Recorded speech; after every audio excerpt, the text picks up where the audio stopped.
तो मैं आपको आमंत्रित करता हूं, बड़े इज्जत और एहतराम के साथ आपको आमंत्रित करता हूं कि आप मंच पर तशरीफ लाएं।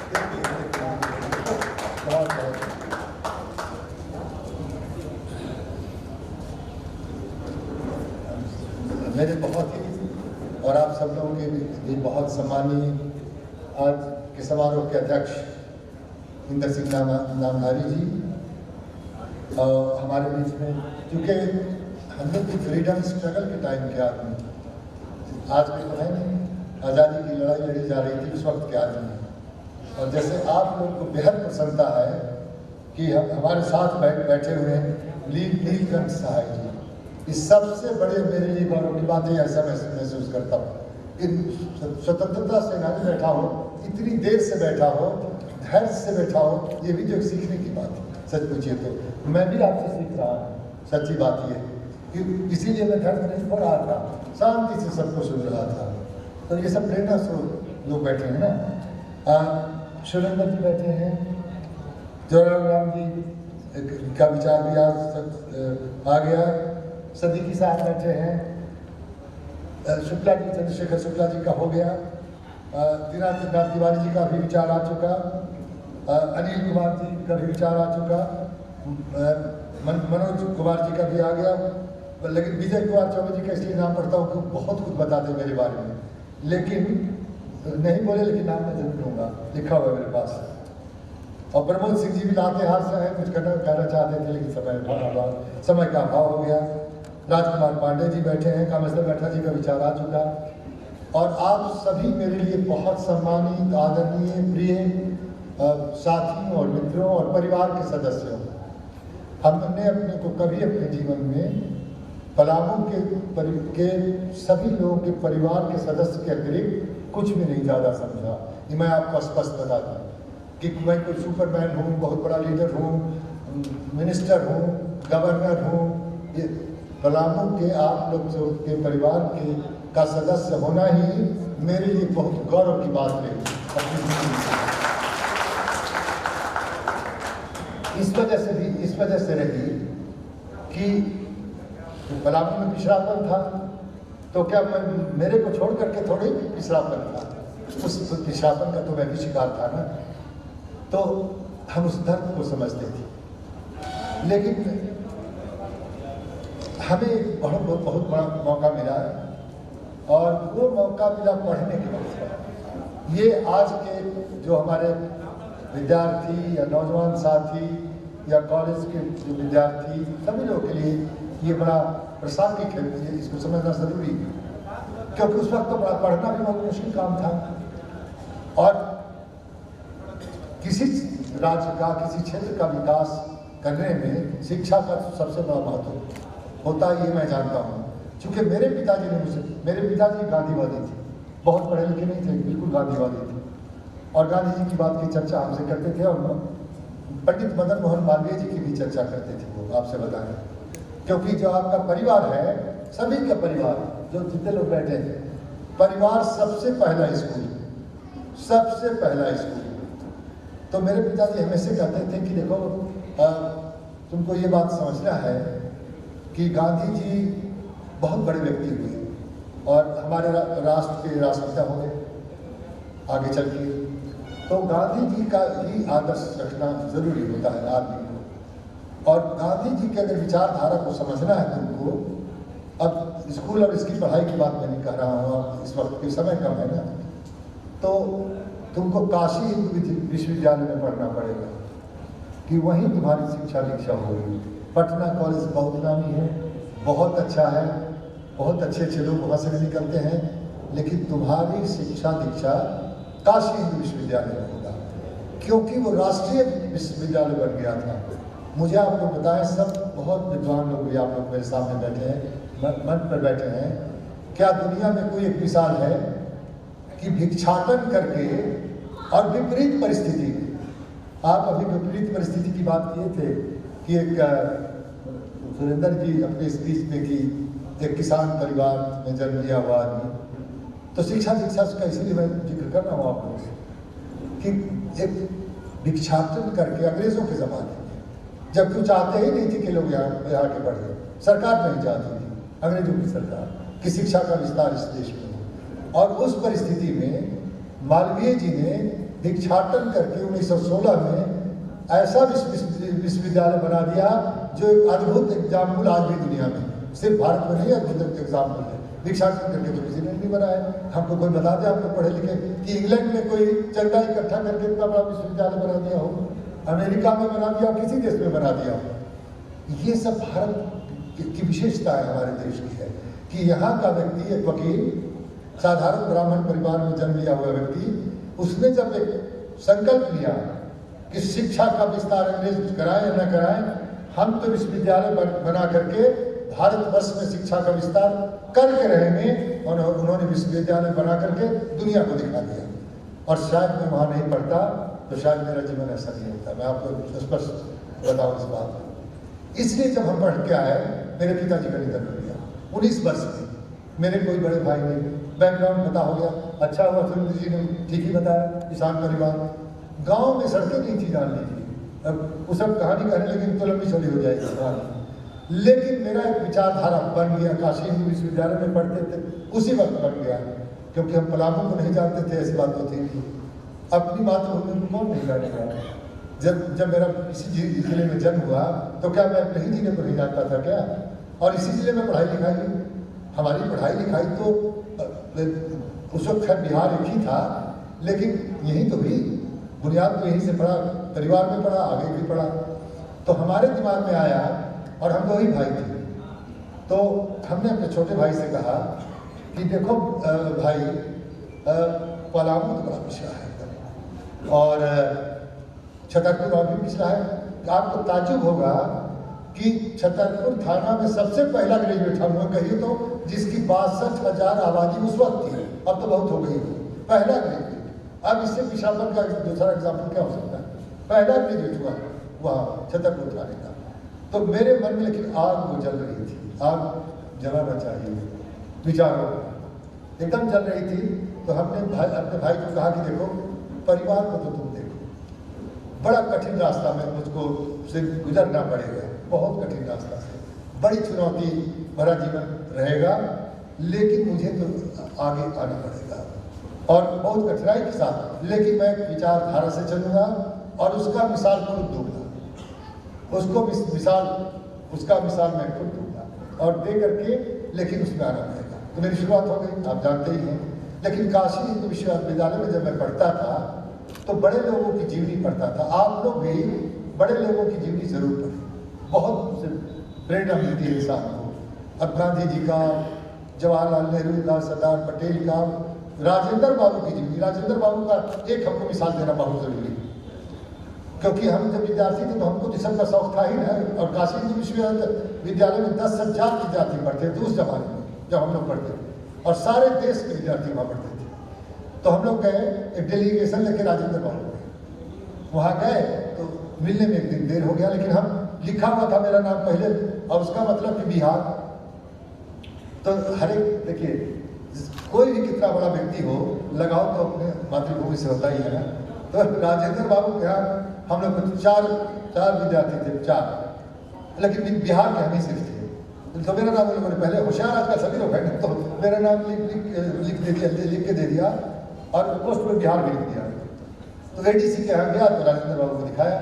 राजेंद्र बाबू ने नेक्स्ट डे कहा कि लोग से पहले हम मिलेंगे। मिले हम लोग दूसरे दिन, मिलते ही, और हम लोग से भोजपुरी में बात करते थे, तो हम लोग से मिलते ही उन्होंने कहा कि रवा सब के हमरा से मिले में एक दिन देर हो गई ना, कहा कहीं जी, आज़ादी के पहले भी जेले में रही, आज़ादी के बाद वो जेले में बानी, चूंकि ये एडीसी के टाइम देने वाला भाई, मिलिट्री के बाद। आप बताइए, इसके बाद भीषण नारायण किसी लोगों से हम नहीं मिलेंगे। यही शिक्षा मिल गया उसी दिन हमको कि जनता से जुड़े रहो, अपने लोगों से जुड़े रहो, सुपरमैन मत बनो। राजेंद्र बाबू के अलावा दूसरा कोई आदमी आज तक 2 बार राष्ट्रपति बना नहीं, और भारतीय संविधान के वो भी अध्यक्ष थे, ये जान लीजिए, जिससे ये संविधान बना है।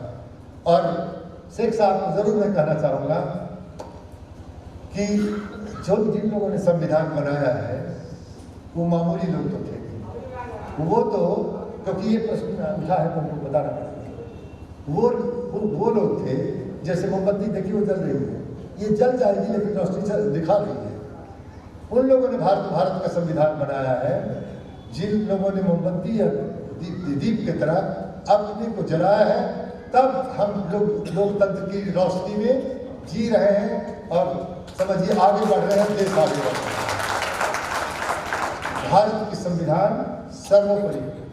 आज भी कोई नेता इस देश में नहीं है किसी पार्टी के जो भारत के संविधान में आस्था नहीं रखते, उसी का शपथ लेते हैं, उसका मिसाल देते हैं। बहुत बड़ी पूंजी हमारे पास है।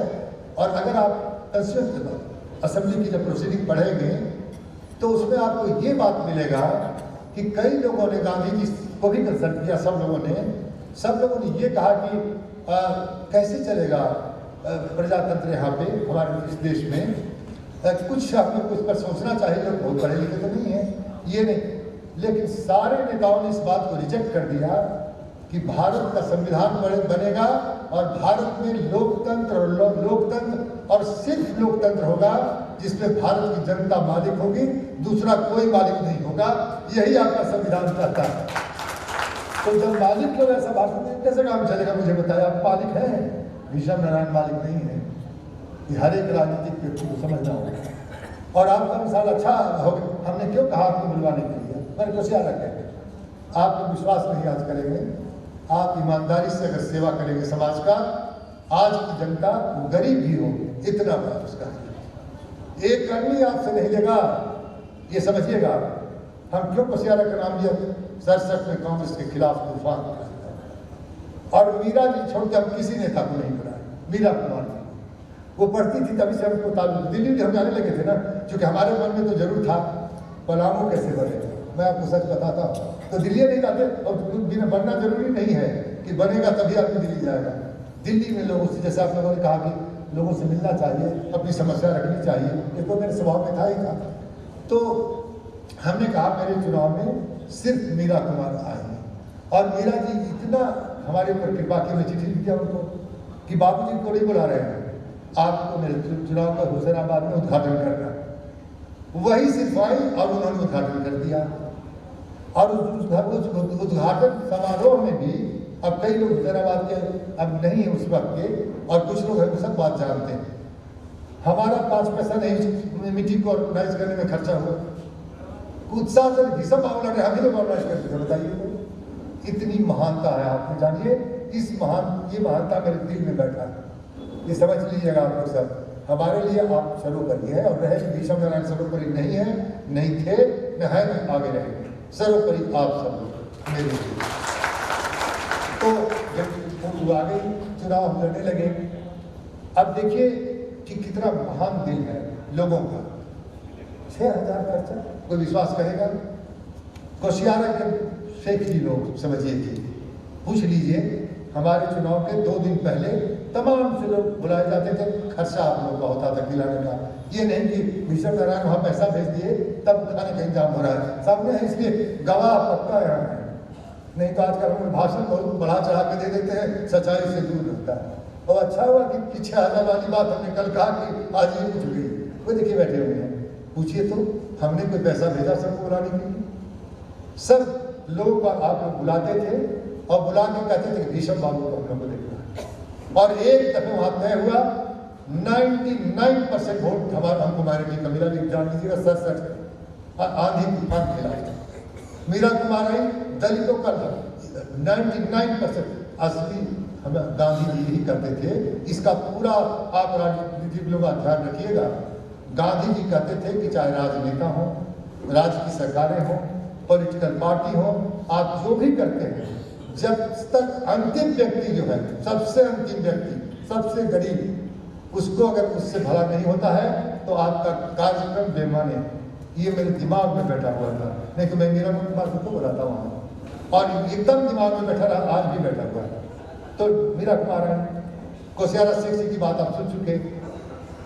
ये ऐसी कहानी है कि प्रहलाद एक लड़का था, वो दूसरा था लड़का प्रहलाद, और प्रहलाद हुआ आगे हमारे कैंप तो ट्राई करता है ना चुनाव में, हुसैनाबाद में आ गया।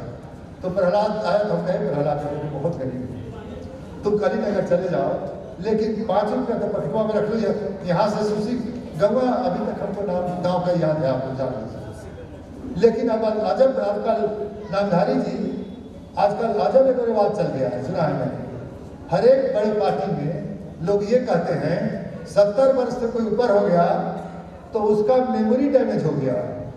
मेमोरी डैमेज हो गया, इसको पीछे नहीं जब कोई बता कि मेरा मेमोरी डैमेज लग रहा है कि नहीं लग रहा है किसी को, 70 वर्ष से ऊपर ही भाई कुछ जो आपको हंसा के हम बिहार से भेजने वाले हैं, जान लीजिए। भाषण का मतलब ये है कि आपसे एकदम जुड़े रहे हमेशा, यही तो काम नहीं किया जीवन में ना, और दिल से कह रहा हूँ इस बात को, तो समझिए आजकल ये चल रहा है ना। अब देखिए ना, हम लोग तीनों जो आदमी चारों बैठे हैं, इस सब 80+ वाले कोई तो 90 पहुँच गए, बताइए मेमोरी लॉस हो गया। तो हमको तो नाम ही याद है कि अभी तक समझिए कि प्रहलाद का भी नाम याद है, उसको जहाँ जाना था भी नाम याद है। तो सुसीगंज तक बस चलता था जाने, तो हम कहीं भाई बस का भाड़ा लगेगा, शायद तुमको कहीं खाना होगा, कल की रविवार नाम पर हमारा खाना ना मिली, बोला नहीं बोला बस, अरे अब हम पैसा लेके जाए, पानी पकड़ लिया, हमको शराब लग जाएगा। भीषम भाव से पैसा लेना, इतनी महानता इस देश में है, इसको हम लोग भूल जाते हैं। राजनीतिक हमसे महान यहाँ की जनता, हम ये लोग महान नहीं है, हम लोग तो हो भी सकता है। 5 रुपया नहीं दिया, आप यकीन नहीं करेंगे। अगर वो उसके परिवार में कोई रहते या वो हुसैनाबाद के कोई दलित होगा, उस वक्त तो आप तस्दीक कर देते इस बात को। अपने चुनाव की कहानी बता रहा हूँ आपको। एक तो आ गए दरोगा जी के लड़के, तो ये हमारा तस्दीक मामला हो गया पूरे जगह। वही आप मझियाओं का पैसा तो उनको मांगना कहाँ, लेकिन आपको भी पैसा नहीं देना पड़ेगा, ये बात है। पैसा लीजिए तो पैसा देना पड़ेगा। और आज हम इस बात का ऐलान कर देते हैं कि आज भी पलामू का एक भी बिजनेसमैन, किसी तरह व्यवसाय के लोग आज भी अगर मुझे आके कहते हैं कि भीषम नारायण के यहाँ काम के लिए गए थे, उन्होंने पैसा ले लिया, आज ही से घर जाके बैठ जाऊंगा इसी क्षण से, एक भी नहीं है। और यही नहीं है, आज बुद्धिजीवियों के सम्मेलन में नामधारी जी, बुद्धिजीवियों का बड़ा भारी एक दिल्ली में बहुत बड़ी संस्था है, उस संस्था में एक दिन मैंने कहा कि पूरे हिंदुस्तान में हमारे पास एक से एक पोर्टफोलियो रहे। इंद्र जी की बहुत बड़ी कृपा मेरे ऊपर, राज्यपाल हूँ, कई राज्यों में रहे, प्रेसिडेंट रूल में भी रहे, प्रेसिडेंट रूल में तो गवर्नर ही चलाता है। लेकिन हिंदुस्तान के एक पूंजीपति, चाहे वो टाटा बिरला कोई भी हो, अगर अधेला देने की बात आ जाए तो उसी तरह समझेंगे पलामू का नाक मैंने कटवा दिया, जो मैंने आज तक कटने नहीं दिया है, तो आपको क्या दिया। लेकिन मेरे पास जब काम के लिए आए हैं, ऐसे ही पोस्ट में कर दिया, ये तो काम ही है मिनिस्टर का, इसमें एहसान की क्या बात है। तो इस आधार पर राजनीति करना पड़ेगा, पुरानी मूल्य मान्यताओं को लाना पड़ेगा, तब देखिए कि आपको कितना मजा आएगा। ये भी बात आ गई कि 20-22 साल, तो इसके लिए तो आपसे बहुत बड़ा बच्चा, इस पर कोई दलील नहीं दी जा सकती, ये मैं पहले ही मालूम आपको बताऊं। इस पर क्या दलील मैं दूंगा कि 22 वर्ष तक नहीं आए और बड़ा ठीक बात है, बिल्कुल ठीक बात नहीं है, इसके लिए तो क्षमा प्रार्थी हूँ। लेकिन मनुष्य परिस्थिति का दास, और आपको भी जान के इस बात की खुशी होगी। अब ये बताएं कि जो भारतवर्ष में साथ देखिए, नामधारी जी आपने कहा ना, पूर्व अध्यक्ष मर्यादा जीवन भर जुड़ गया नामधारी जी के साथ उस अध्यक्ष के पद में। एक बार जो अध्यक्ष हो गया, मर्यादा जीवन भर जुड़ जाता है, आज भी रक्षा करते हुए। हम तो 7 राज्य के गवर्नर जो हिंदुस्तान में कोई बना नहीं। अब बताइए हुआ क्या नामधारी जी कि जब असम मेघालय की तरफ हम गवर्नर थे, तो एक कमीशन बन गया भारतवर्ष में, भारतवर्ष की सरकार ने बनाया, उसका नाम है सरकारिया कमीशन। नोट कर लीजिए आप, सरकारिया कमीशन बन गया।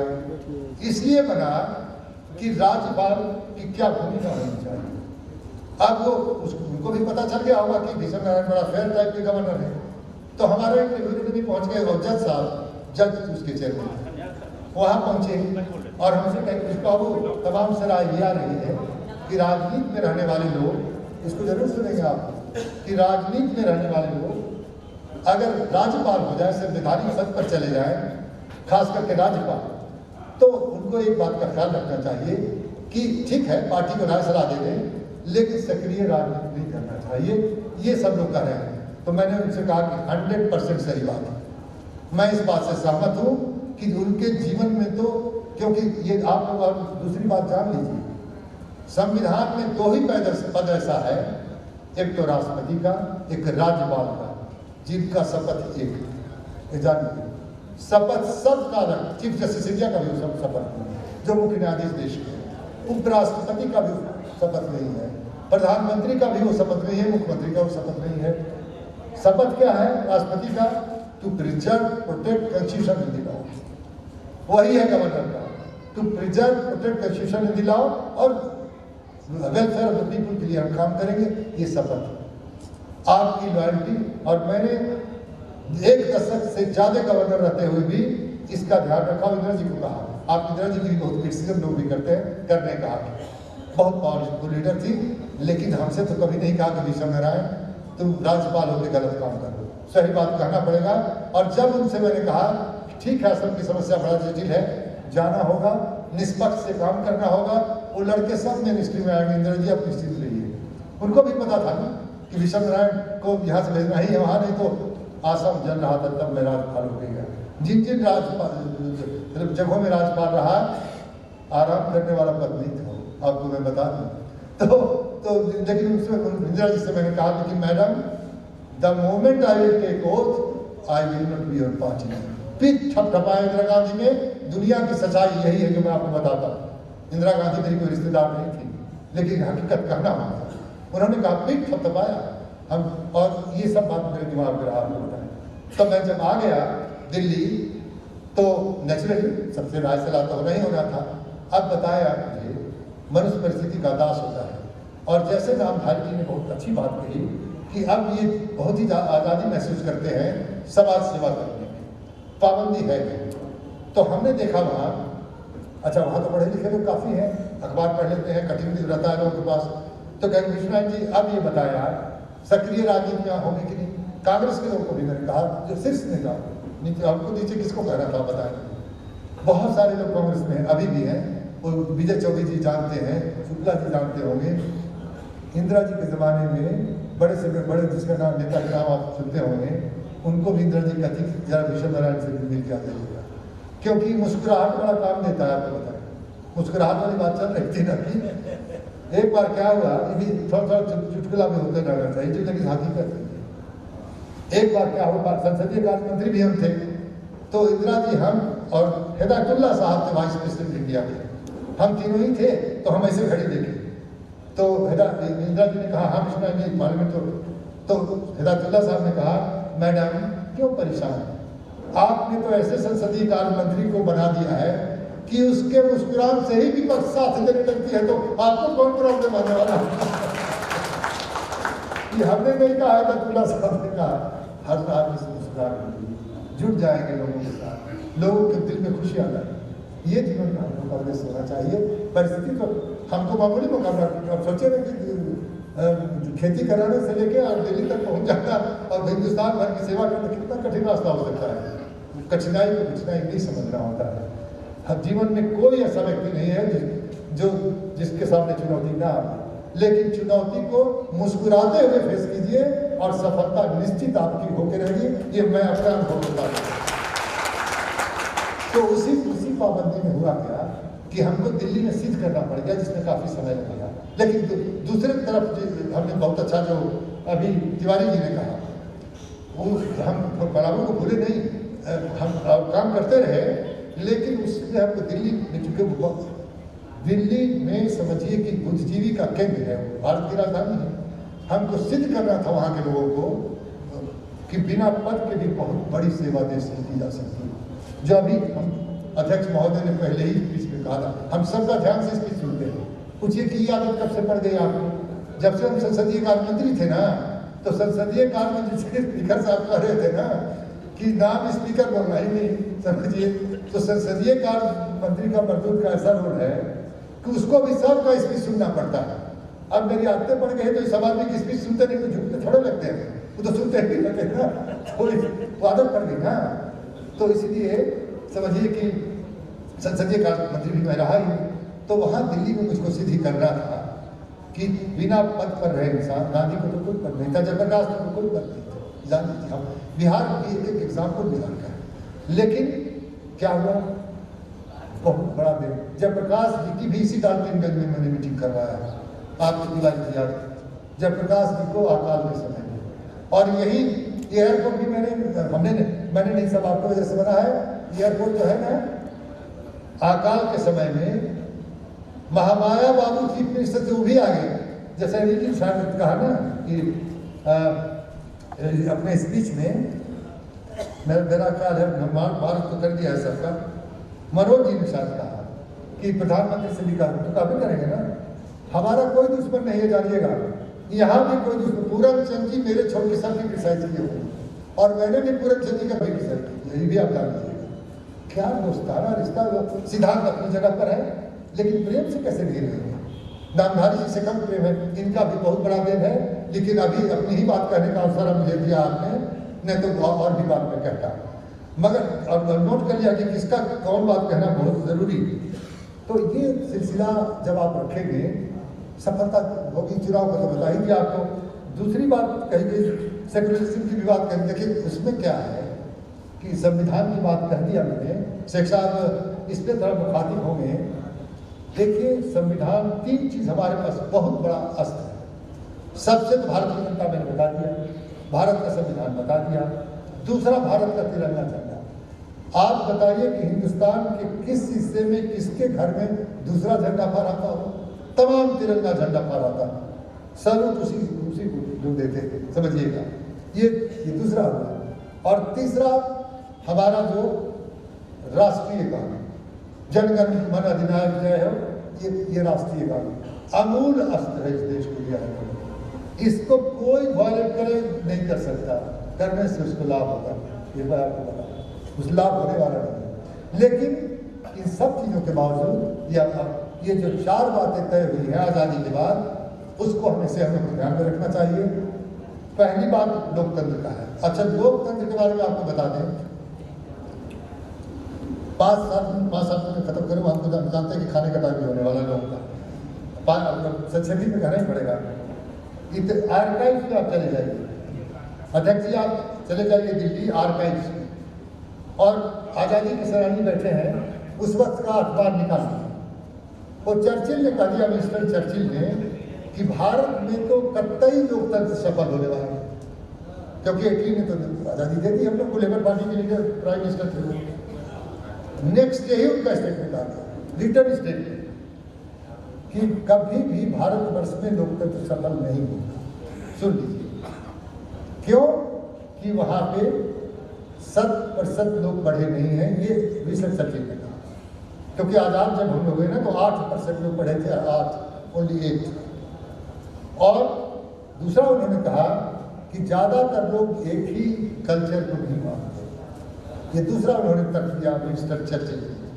तीसरा तर्क दिया कि एक भाषा नहीं बोलते हैं, तीनों नहीं भारतवर्ष में, वहां कैसे सफल होने वाला है लोकतंत्र, उनकी भविष्यवाणी। लेकिन उनको पता ही नहीं है कि भारत के लोग में अर्थली विजडम, किताब से सिर्फ ज्ञान नहीं होता है।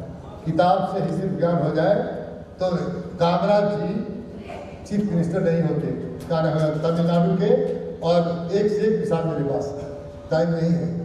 अर्थली विजडम दिखाया जनता ने, और आज जो पहला लक्ष्य रखा गया था लोकतंत्र का, दुनिया का सबसे बड़ा सफल लोकतंत्र भारतवर्ष का, सबसे बड़ा। बताइए आप इतना बड़ा लोकतंत्र किस देश में, क्या चाइना में है? कहीं नहीं मिलेगा आपको। और सारे परिवर्तन लोकतंत्र के जरिए हो रहा है इस देश में। दूसरा जो सिद्धांत रखा गया, 4 रखा गया था, 4।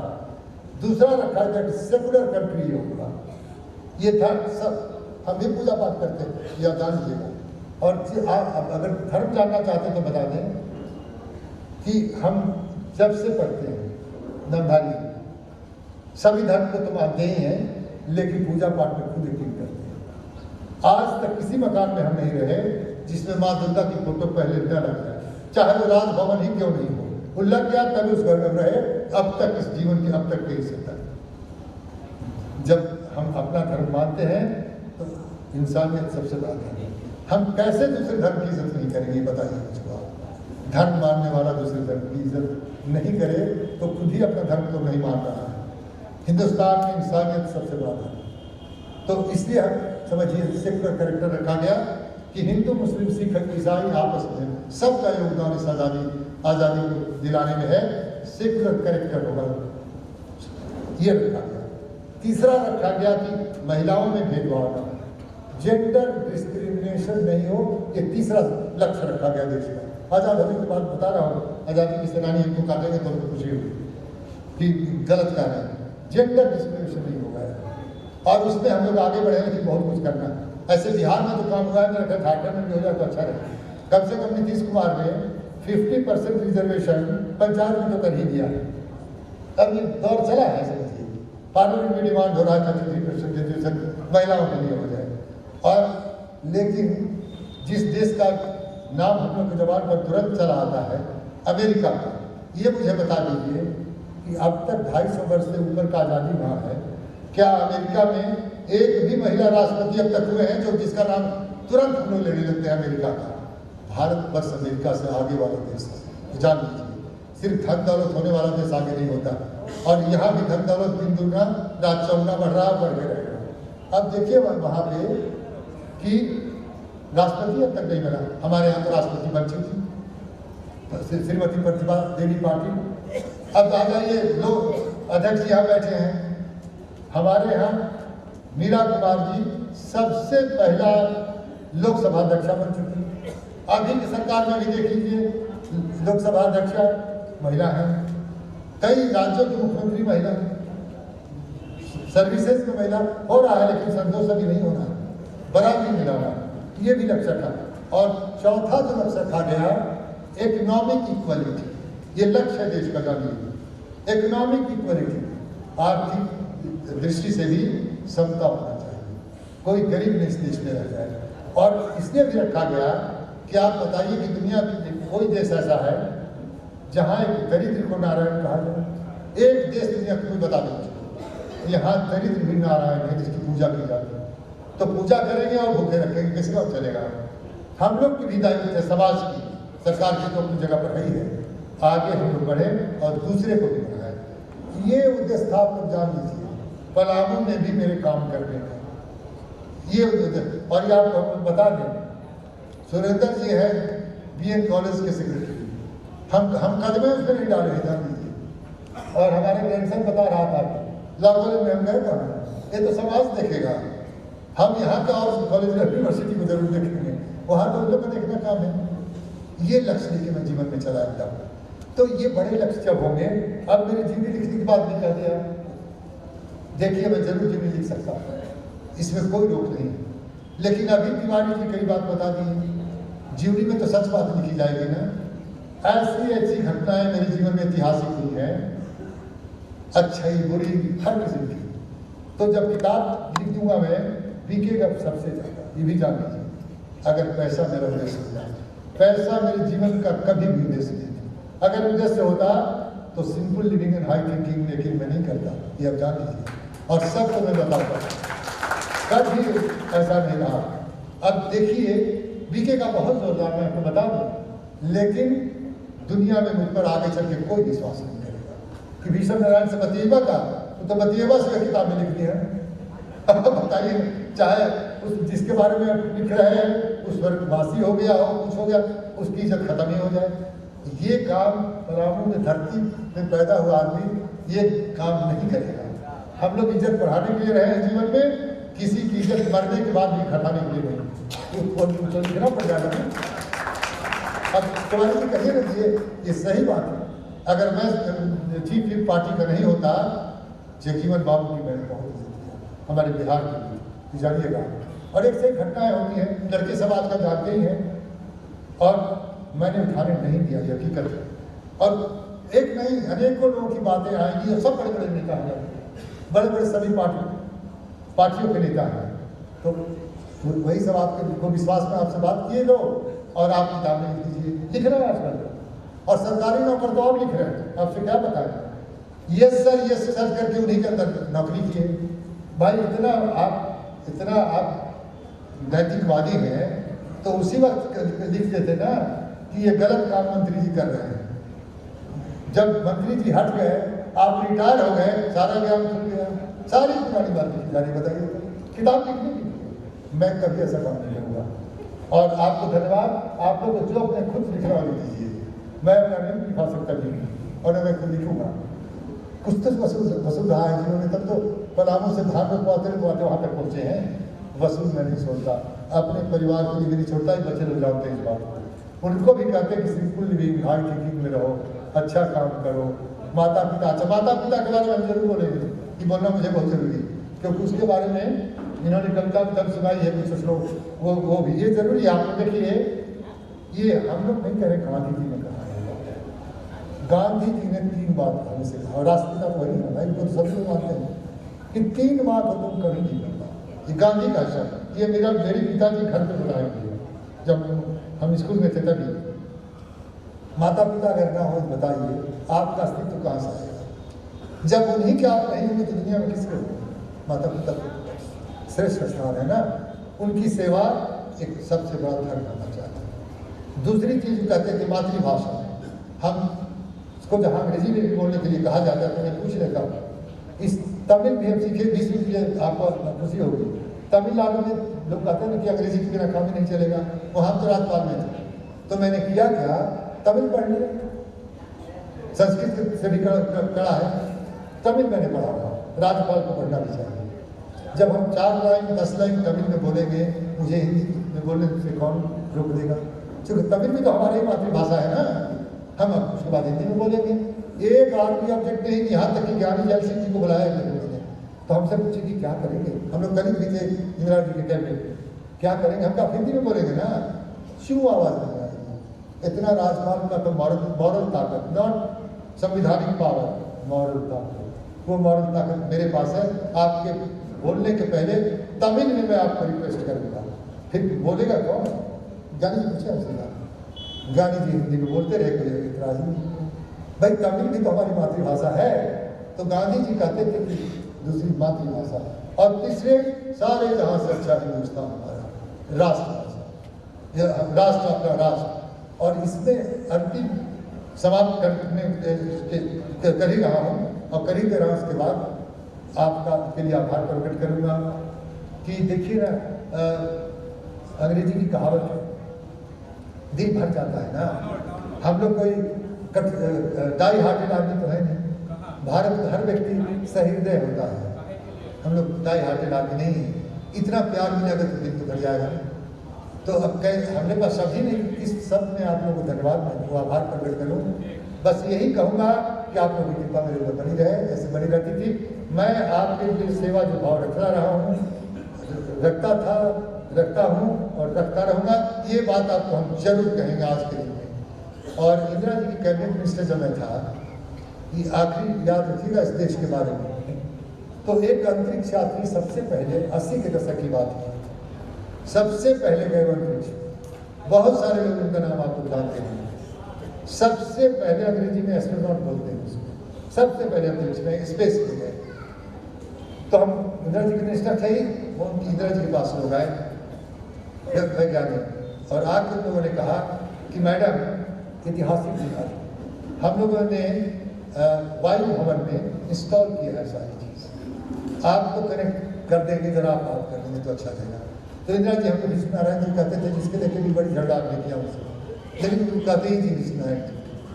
तो विष्णु नारायण जी आप भी चलिए, तो हम गए वहाँ, बड़ी लंबी कहानी, लेकिन एक लाइन में समाप्त होने वाला था। हम लोग गए, वहाँ बैठी कुर्सी लगी हुई थी वायु भवन के पार्लियामेंट के पास ही। तो इंदिरा जी ने कहा वैज्ञानिक से कि आप कनेक्शन लगा दीजिए। जब कनेक्शन लग गया तो इंदिरा जी ने पूछा कि राकेश ये बताओ, राकेश शर्मा नाम है, सब जानते होंगे आप, राकेश ये बताओ तो कि तुमसे को अंतरिक्ष से भारतवर्ष कैसा दिखाई पड़ता है? राकेश शर्मा ने कहा मैडम, सारे जहां से अच्छा हिंदुस्तान हमारा, सारे जहां से अच्छा हिंदुस्तान हमारा, सारे जहां से अच्छा हिंदुस्तान, और सारे हिंदुस्तान में सबसे प्यारा परामू हमारा। जय हिंद।